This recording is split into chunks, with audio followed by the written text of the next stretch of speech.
الحمد للہ وحدہ والصلاة والسلام علی من لا نبی بعدہ اما بعد۔ دوستو اور بھائیو، آپ دیکھ رہے ہیں دعوت اسلام۔ آج ہمارا موضوع اور آج کا ہمارا ٹاپک ہے اسلام اور غلامی۔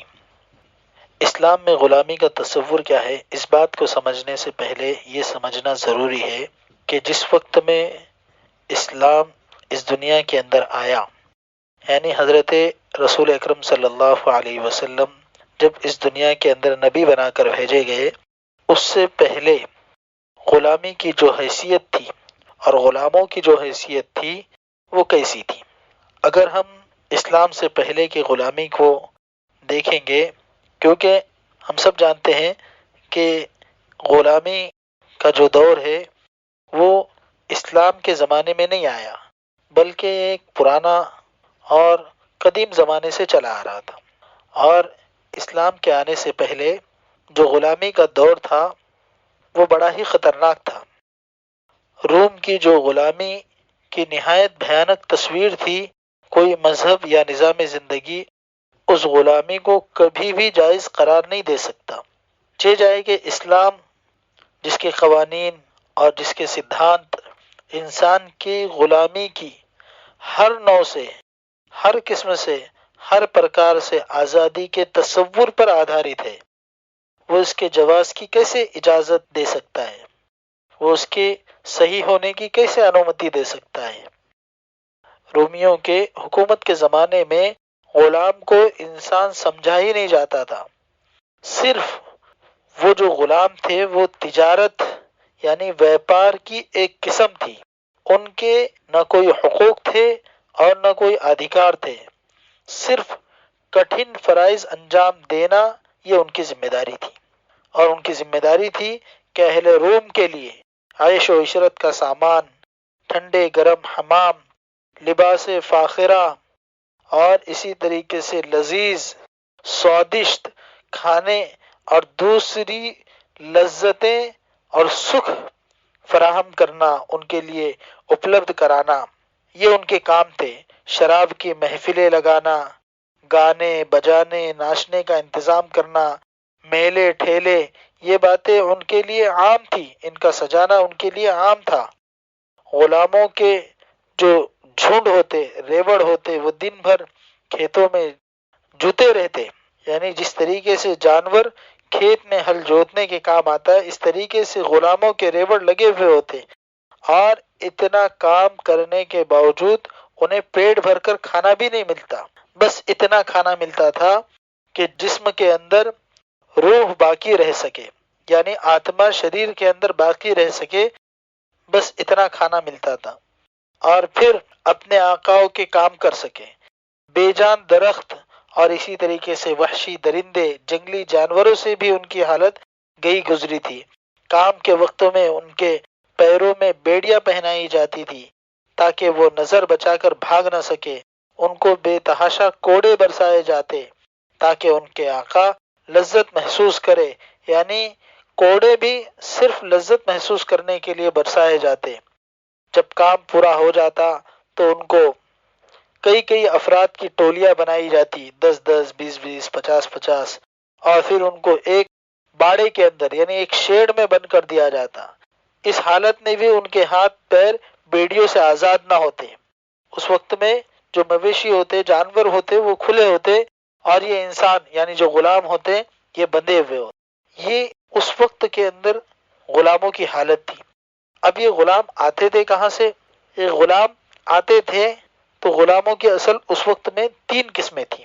ایک تو وہ غلام تھے جو نسل در نسل غلام چلے آ رہے تھے، یعنی ان کے ماں باپ غلام تھے، اب وہ غلام ہیں۔ اور اسی طریقے سے غلاموں کی دوسری قسم جو تھی وہ یہ تھی کہ کسی بھی آزاد آدمی کو پکڑ کر غلام بنا لیا جاتا تھا، یعنی کمزور کو پکڑ کر غلام بنا لیا جاتا تھا، راہ چلتے مسافر کو پکڑ کر غلام بنا لیا جاتا تھا، کسی کا کسی پر قرضہ ہوتا اسے غلام بنا لیا جاتا، یعنی آزاد آدمی کو پکڑ کر غلام بنا لیتے تھے۔ اور جو تیسری اور سب سے بڑی قسم تھی وہ جنگ میں آنے والے قیدی تھے، جنگ میں آنے والے قیدیوں کو غلام بنایا جاتا تھا۔ یہ سب سے زیادہ غلاموں کے آنے کا ذریعہ تھا۔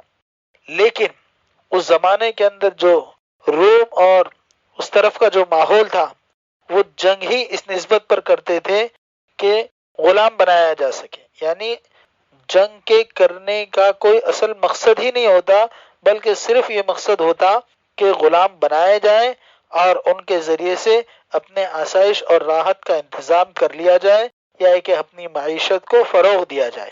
یہ مقصد ہوتا۔ اسی مقصد سے ایک طاقتور کمزور کے ساتھ جنگ کرتا، ان کو غلام بنا لیتا۔ اس کے شواہد آج بھی موجود ہے۔ یہ سب سے بڑا ذریعہ تھا جنگ میں آنے والے قیدیوں کا۔ اب سوال یہ پیدا ہوتا ہے کہ اسلام کے آنے کے بعد اسلام نے اس تعلق سے کیا کیا؟ تو اسلام نے سب سے پہلے غلاموں کے حقوق بتلائے کہ غلام یہ انسان ہی ہے۔ سورہ نساء کی آیت جب دیکھیں گے، سورہ نساء کے اندر اللہ تبارک و تعالیٰ نے فرمایا ہے کہ یہ غلام تم میں سے ہی کچھ لوگ ہیں، بلکہ حدیث کے اندر جب دیکھیں گے تو پتہ چلتا ہے کہ اللہ کے رسول صلی اللہ علیہ وسلم نے صحابہ کو اتنی تنبیہ دی، فرمایا کہ اللہ تبارک و تعالیٰ کے ہاتھ میں قدرت تھی، ہو سکتا تھا کہ وہ تمہیں غلام بناتا، انہیں آقا بناتا، اس لیے کہ ان کے ساتھ بہترین سلوک کیے جائے۔ اس طریقے سے اللہ کے رسول صلی اللہ علیہ وسلم نے ترغیب دی، ہر جگہ پر ترغیب دی کہ غلاموں کے ساتھ کس طریقے سے سلوک کیا جائے، کس طریقے سے ان کے ساتھ اخلاق کا برتاؤ کیا جائے۔ اور اسی طریقے سے غلامی کی جو ایک تصویر تھی کہ کسی آزاد کو پکڑ کر غلام بنا لیا جاتا، سب سے پہلے اسے ختم کر دیا کہ کوئی کسی آزاد کو پکڑ کر غلام نہیں بنا سکتا۔ اسی طریقے سے جو نسلی غلام تھے ان کے غلامی کو ختم کیا کہ اب جو اولاد پیدا ہوگی، اگر وہ یعنی اگر کوئی باندی ہے اور اس سے اولاد پیدا ہو گئی، تب اس کی اولاد غلام نہیں ہوگی، بلکہ آقا کے مرتے ہی وہ آزاد ہو جائے گی۔ اور جو تیسری قسم تھی اس کو باقی رکھا۔ تیسری قسم تھی کہ جنگ میں آنے والے قیدی، لیکن جنگ میں آنے والے قیدی بھی ان کے بھی حقوق بتلائے کہ کس طریقے سے ان کے ساتھ برتاؤ کرنا ہے۔ جو خود کھاتے ہو وہ انہیں کھلاؤ، جو خود پہنتے ہو وہ انہیں پہناؤ۔ اسی طریقے سے یہ بتلایا کہ فلاں اگر گناہ ہو جائے تو اس میں غلام آزاد کرنا ہے، اور اسی طریقے سے غلاموں کو آزاد کرنے کی خوب ترغیب دی، جس کے اندر ہم دیکھتے ہیں کہ اللہ کے رسول صلی اللہ علیہ وسلم نے اور ان کے صحابہ نے اپنی زندگی میں کئی غلام آزاد کیے، اور اسی طریقے سے پھر غلاموں کو بہانے بہانے سے آزاد کرنے کی ترغیب دی اور اس کی شکلیں بنائی کہ اگر تم ہمارے بچوں کو تعلیم دو گے تو تمہیں آزاد کر دیا جائے گا۔ اسی طریقے سے ایک سب سے بڑی اس وقت کی کامیابی اسلام نے حاصل کی، اس وقت کی سب سے بڑی چیز غلاموں کے بارے میں جو اسلام نے شروع کی وہ یہ تھی، جس کو ایک تو یہ کہا جاتا تھا کہ آزاد کر دیا جائے۔ ایک تو آزاد ہونا، یعنی پچھلے زمانے کے اندر جو ایک مرتبہ غلام بنا لیا گیا وہ ہمیشہ ہمیشہ کے لیے غلام ہوتا، لیکن اسلام نے آنے کے بعد آزادی کی ترتیب نکالی کہ آزادی کی شکل ہے، یعنی کوئی اگر کسی کو آزاد کرنا چاہے تو وہ آزاد کر سکتا ہے۔ اسی وجہ سے حضرت ابوبکر کے بارے میں آتا ہے کہ وہ کمزور کمزور غلاموں کو خرید کر آزاد کر دیتے تھے، جسے عتق کہا جاتا۔ یہ ایک اسلام کے اندر سب سے بڑی اپلبدھی تھی، اور اس کے ساتھ ساتھ ایک مکاتبت کا سلسلہ شروع کیا کہ اگر آقا کے ساتھ میں غلام ایک معاہدہ کر لے کہ میں اتنی رقم تمہیں دوں گا تو تم مجھے آزاد کر دینا، آقا اس بات پہ تیار ہو جائے، یہ مکاتبت کے سلسلے کو جاری کیا۔ جب وہ اس غلام کے بدلے میں اتنے یعنی جو بھی قیمت طے ہو جائے، جب وہ اس قیمت کو لے لیتا تو اسے آزاد کر دیتا۔ اب وہ غلام اپنے پیسے کہاں سے لائے گا؟ تو اس کی کئی شکلیں ہوتی کہ اسے کوئی یعنی نیکی کے طور پر دے دے، اور اسی طریقے سے بیت المال کے اندر بھی ایک حصہ ہوتا جو غلاموں کے آزادی کے لیے ایک طے شدہ رقم ہوتی کہ اس کے ذریعے سے یہ یعنی غلاموں کی آزادی کے اندر استعمال کیا جائے گا۔ اسلام آنے کے بعد غلاموں کو راحت مل گئی۔ اسلام نے غلامی کے ظلم کو، غلامی کی بربریت کو، اور جو اس وقت کے اندر پوری دنیا کے اندر غلاموں کے ساتھ جو سلوک ہو رہا تھا اس سلوک کے اندر اسلام کے آنے کے بعد تبدیلی آئی. ایک تو ظلم کو ختم کیا اور اسی طریقے سے ان کے حقوق دلوائے، ان کے ساتھ انصاف کو قائم کیا. غلام اسلام سے پہلے ان کے کوئی حق نہیں تھے، جو چاہے انہیں مارتا، جو چاہے ان کے ساتھ برا سلوک کرتا. اسلام نے آنے کے بعد انصاف کو قائم کیا کہ اگر کوئی ان کے ساتھ بدسلوکی کرے گا، ان کے ساتھ کوئی جرم کرے گا تو اس کو سزا بھی اس جرم کے برابر ملے گی جیسے ایک آزاد آدمی کو ملتی ہے. ایک آزاد آدمی کے ساتھ بدسلوکی پر جو سزا ملتی ہے وہی اس پر بھی ملے گی. اسلام کے آنے کے بعد یہ سارے ریفارم غلامی کے اندر ہوئے. اس کے باوجود کئی لوگوں کے بہت سارے سوالات ہیں اس غلامی کے بارے میں، تو ہم ضرور انشاءاللہ دوسرا حصہ بنائیں گے. آپ ہمارے ویڈیو کو دیکھتے رہیں اور اسلام کو سمجھنے کی کوشش کریں. کچھ سوالات ہیں جو ہم انشاءاللہ آئندہ ویڈیو کے اندر کور کریں گے.